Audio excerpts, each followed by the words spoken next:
What if I told you that a young man in Lagos, Nigeria, just scammed the US president, yes, Donald Trump, out of millions meant for his 2025 inauguration, using nothing but a fake email and a crypto wallet?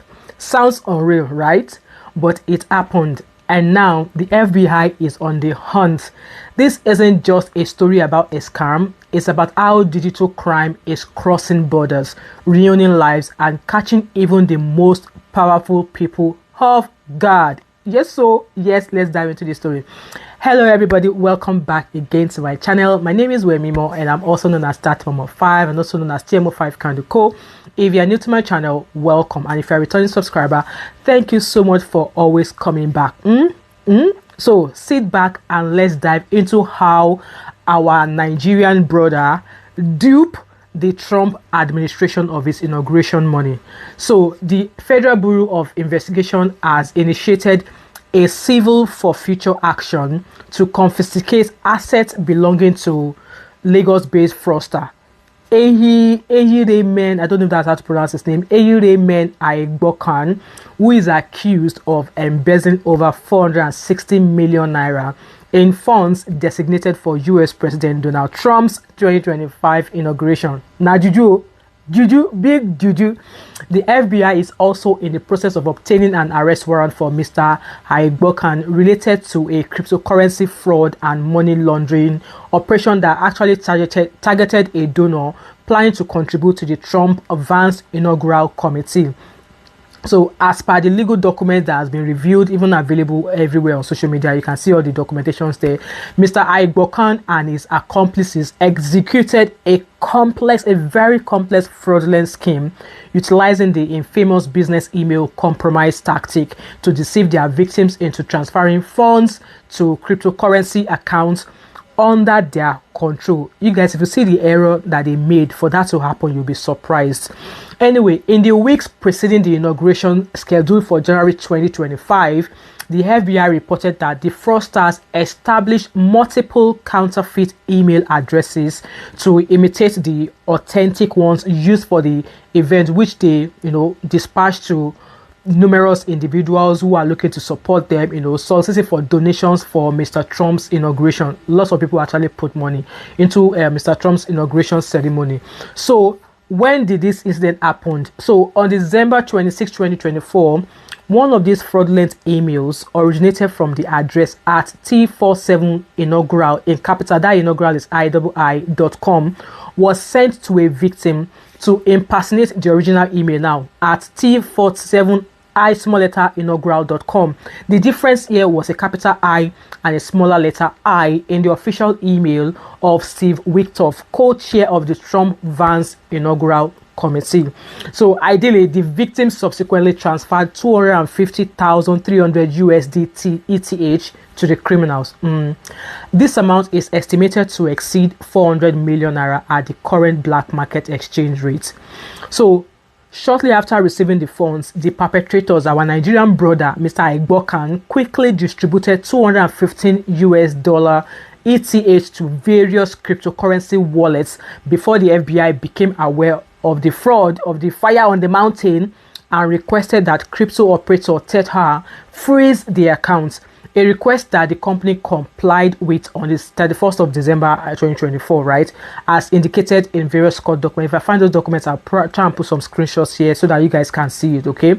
So in the aftermath of the scam, the FBI promptly commenced an investigation, and records of the cryptocurrency address linked to the scheme were traced back to Mr. Aigbokan in Lagos, Nigeria. Lagos this way to Lagos, this way to Nigeria. Yes, they trace it back. Investigations conducted by the FBI uncovered that a portion of the embezzled funds was actually transferred to a Binance.com account belonging to our Edo brother, Mr. Aigbokan, who established the account in October of 2024.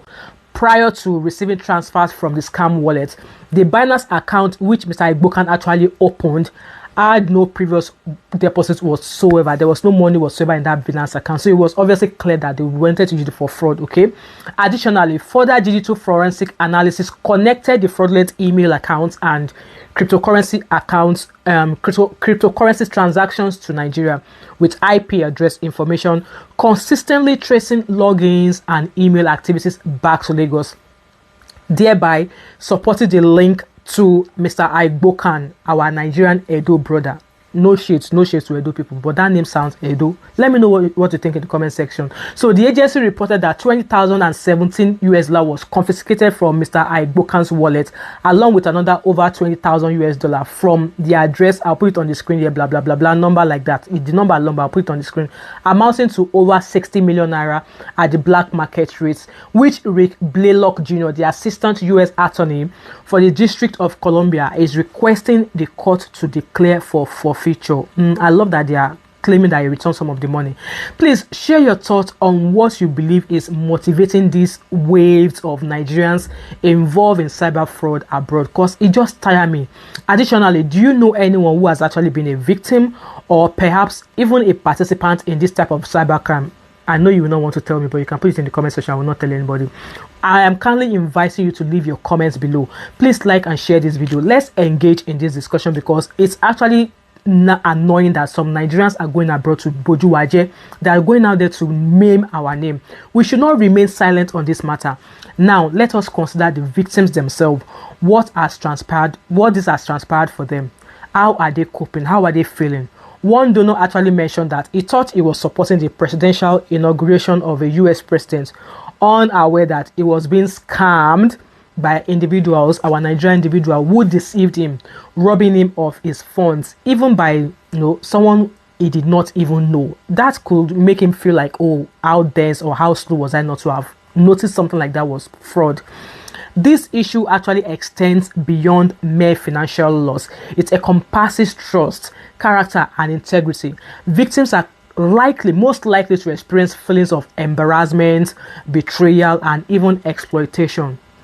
Many victims may question themselves, wondering how could they have been so naive as to give their money to someone they had never ever met before.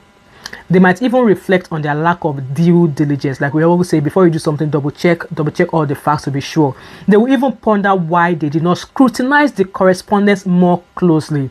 So this self-blame can lead to significant embarrassment, causing some victims to even refrain from disclosing their experiences to their children, spouses, neighbors, family, even their colleagues at work, fearing that they will be ridiculed for being not so smart. However, it is better to face laughter and receive guidance than to suffer a loss of approximately 250,000 US dollars to a scammer. Like I said earlier on, guys, let us not overlook the other Nigerians who have been recently imprisoned in the United States for allegedly siphoning over 140 US dollars in tax fraud. There's a Nigerian monarch who has been jailed. That story is coming shortly. This individual claimed he was merely attempting to achieve success in his musical career, but all na lie. They all use that thing to cover face so that you will not see the main thing they do at the back. Indeed, not all Nigerians engage in fraudulent activities. I am one of them. This is certainly true, as there are numerous Nigerians who are reshaping perceptions and even accomplishing remarkable work globally. I am one of those Nigerians. Yes, argue with me in the comment section, serving as role models and examples. However, incidents like this create damaging portrayals, okay, particularly for innocent Nigerians striving to establish honest lives abroad. So guys, what lesson do we have? Not a lot of lesson, okay? Cybercrime may feel distant or anonymous, but the penalties are real, prison terms, frozen assets, and permanent digital footprints. So how can you stay safe online? What are the things you can do to actually keep yourself safe online? Whether you are a donor, a crypto investor, or a casual user, here are 5 tips to avoid falling victim. Yes, I came prepared with giving you guys tips on how to stay safe. So number 1 thing is this: you can verify email domains carefully. Don't rely on looks. Inspect each character, the capital letter or small letter. Number 2, confirm donation requests through official channels. Never ever act on an email alone. Okay. 3, Enable the two-factor on your crypto exchanges and emails. And number 4, slow down. Mommy, calm down now. Scammers rely on urgency. Pause and verify before you click or send. Number 5, use trusted wallets and double check addresses. Always double check if it's a capital I or a small letter I. So my final thought is this story isn't just about one Yahoo boy on war scam. It's a glimpse into the ever-evolving world of digital crime and a wake-up call for everyone, from crypto users to political donors. Online fraud may seem profitable, but it comes with high stakes. Lives are ruined, futures destroyed, and law enforcement are closing in. The FBI, they closing like in Nigeria. Anyway, if you found this story eye-opening, don't forget to like, subscribe, turn on your post notifications, join my membership, and share it with someone who needs to be more cautious with how they use the online facilities, to be cautious on how they behave online. And let me know in the comment sections, have you ever received a suspicious email donation or a crypto request? See you in the next video, and stay safe out there. All right, bye for now.